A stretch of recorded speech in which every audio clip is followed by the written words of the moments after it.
महामारी की दूसरी लहर के बीच सबसे बड़ा सवाल वैक्सीनेशन को लेकर हो रहा है। दावा किया जा रहा है कि यदि देश की बड़ी आबादी का वैक्सीनेशन जल्दी नहीं किया गया तो 6 महीने बाद देश में महामारी की तीसरी लहर भी आएगी। वैक्सीनेशन धीरे होने के पीछे कारण बताया जा रहा है कि देश में वैक्सीन का उत्पादन तेज गति से नहीं हो पा रहा है, लेकिन जो रिपोर्ट्स सामने आ रही हैं उनमें साफ है कि वैक्सीन निर्माण और लोगों को दिए जा रहे वैक्सीन के डोज में भारी अंतर है। इसे लेकर भारत बायोटेक की ओर से सफाई भी आई, लेकिन विपक्ष को ये रास नहीं आई है। विपक्ष की ओर से अब वैक्सीन सप्लाई का CAG ऑडिट कराए जाने की मांग शुरू हो गई है। देखिए ये रिपोर्ट। आखिर वैक्सीन जा कहां रहा है?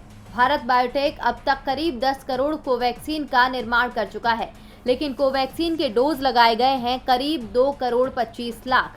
कई राज्यों में तो कोवैक्सीन समाप्त हो गई है तो कहीं इसका स्टॉक बेहद कम हो गया है। उन्हीं लोगों को कोवैक्सीन लगाई जा रही है जो पहली डोज ले चुके हैं। सवाल उठे कि 6 से 8 करोड़ वैक्सीन गई कहां? तो भारत बायोटेक की ओर से इसकी सफाई आ गई।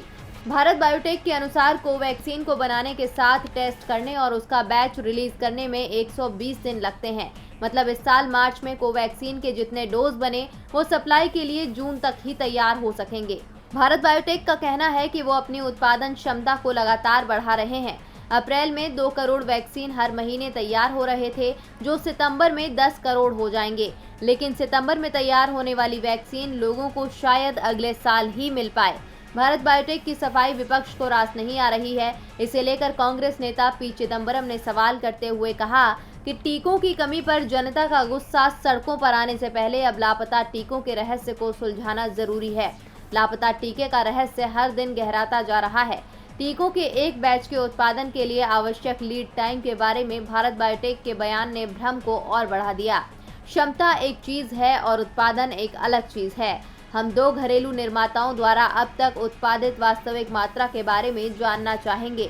एक बार जब हम इस वास्तविक उत्पादन को जान लेते हैं तो हमें बताया जाना चाहिए कि तारीखवार क्या आपूर्ति की गई है और किसे। कांग्रेस नेता ने कहा कि जिस तरह से वैक्सीन को लेकर रोज नए नए बयान आ रहे हैं, उसे देखते हुए इस पूरी प्रक्रिया का CAG से ऑडिट कराया जाना चाहिए। DB लाइव की रिपोर्ट।